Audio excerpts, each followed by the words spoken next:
अस्सलाम वालेकुम स्टूडेंट्स, उम्मीद है आप खैरियत से होंगे। आज का हमारा टॉपिक रिव्यू टैब के अंदर कमेंट्स को डिस्कस करना है और ये बताना है कि कमेंट्स डॉक्यूमेंट के अंदर क्यों लगाए जाते हैं और इनका पर्पस क्या होता है। देखिए, सबसे पहले तो डॉक्यूमेंट के अंदर मेरे पास एक टेक्स्ट जनरेट हुआ हुआ है और मैं चाहता हूं कि डिफरेंट पैराग्राफ्स के साथ या डिफरेंट वर्ड्स के साथ या डिफरेंट लाइंस के साथ जहां भी या डिफरेंट ऑब्जेक्ट्स के साथ, अगर आपके डॉक्यूमेंट के अंदर कोई ऑब्जेक्ट्स या पिक्चर्स हैं तो उनके साथ मैंने कोई कमेंट लगाना है। पर्पस कोई भी हो सकता है। आपने किसी चीज को रिमेंबर करना है, याद करना है, कोई चीज आपको भूल ना जाए उसको याद करने के लिए उसके साथ कमेंट लगा दीजिए। या आपने एक इवेंट जो है वो रिकॉर्ड करना है और उस इवेंट को आप कहीं यहाँ पे कमेंट के जरिए शो करवाना चाहते हैं, तो इन तमाम पर्पस के लिए आप कमेंट का ऑप्शन यूज कर सकते हैं माइक्रोसॉफ्ट वर्ड के अंदर। सबसे पहले मैं एक कमेंट यहाँ पे लगाना शुरू करता हूँ। आप देखिए कि कमेंट लगते किस तरह से हैं। First of all let's suppose मैं यहाँ पे इस वाले पैराग्राफ को सिलेक्ट कर लेता हूँ और सिलेक्शन इंपॉर्टेंट है। आप सिलेक्शन करेंगे देन जो है वो कमेंट जो है वहां पे लगेगा। अदरवाइज सिंपल कर्सर पे क्लिक करने से भी लग जाता है, बट वो एग्जैक्ट जो कमेंट होता है वो उस स्पेसिफिक एरिया उसका शो नहीं करता। मैं यहाँ पे सिलेक्ट कर लेता हूँ और न्यू कमेंट के ऊपर क्लिक करता हूँ और आप देखिए यहाँ पे एक पैन भी ओपन हो चुका है। इस पैन को या रिवीजन पैन को तो मैं यहाँ से क्लोज करूंगा और यहाँ से देख लें कि आपको बता रहा है कि फ्यू सेकंड्स अगो आपने एक कमेंट लगाया।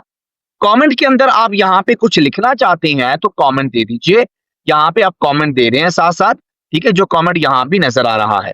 तो इस तरीके से कमेंट के अंदर कोई भी इवेंट, कोई डेट लगा सकते हैं, कोई अमाउंट लिख सकते हैं, या आप अपनी याद दहानी के लिए या रिमेंबर करने के लिए कोई भी कमेंट दे सकते हैं। साल के तौर पे नेक्स्ट कमेंट में लगाता हूं इस वाले पैराग्राफ के ऊपर और न्यू कमेंट पे क्लिक करता हूं। इस तरह से कमेंट लग गया और मैं यहाँ पे भी कोई ना कोई अमाउंट या कोई ना कोई अपना कमेंट दे देता हूँ। इसी तरीके से एक लास्ट पैराग्राफ के ऊपर भी मैं इस तरह कमेंट लगाता हूँ और न्यू कमेंट पे क्लिक करता हूँ। तो इस तरह से क्या होगा कि आपको ये कमेंट जो है ये लगते हुए नजर आ रहे हैं। अब इस तरह से स्क्रीन के ऊपर आपको कमेंट दिखते हुए नजर आ रहे हैं और कुछ कमेंट की सेटिंग भी अवेलेबल है। मिसाल के तौर पे आपने ये देखना है कि कमेंट पे शिफ्ट होना है। जैसे मिसाल के तौर पे आपने नेक्स्ट कमेंट पे जाना है तो वो नेक्स्ट कमेंट पे ले जाएगा, उससे अगले कमेंट पे ले जाएगा, उससे अगले कमेंट के ऊपर आपको ले जाएगा। तो आपको स्पेसिफिकली बता भी रहा है कि ये कमेंट किस पैराग्राफ के ऊपर अप्लाई हुआ है। तो सिलेक्शन बता रही है कि इस रेलेवेंट एरिया के ऊपर ये कमेंट जो है वो अप्लाई हुआ है। तो इस तरीके से आप किसी प्रीवियस जो कमेंट है उस पर भी जा सकते हैं, उससे प्रीवियस वाले कमेंट पे जा सकते हैं। तो ये नेक्स्ट एंड प्रीवियस का जो ऑप्शन है ये बेसिकली नेविगेशन है। ये नेविगेट करता है from one comment to another comment, right.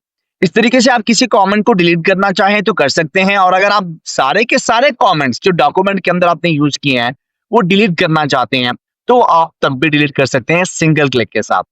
इसके अलावा यहाँ पे ऑप्शन है शो कमेंट्स।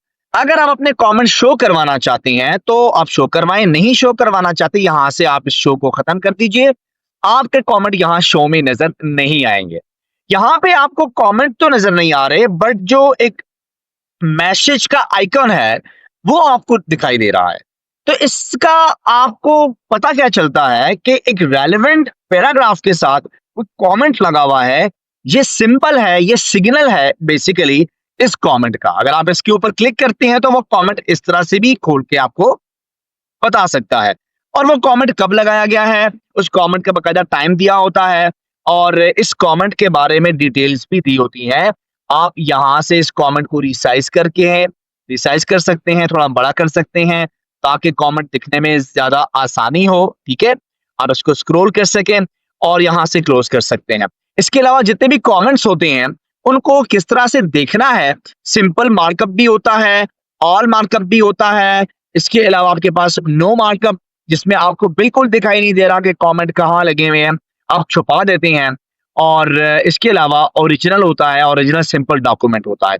तो इस तरीके से आप अपने डॉक्यूमेंट के अंदर डिफरेंट कमेंट का इस्तेमाल करके डॉक्यूमेंट को डायनामिक भी बना सकते हैं और इसके अलावा अपने कमेंट यूज करके इस तरह का फायदा भी हासिल कर सकते हैं।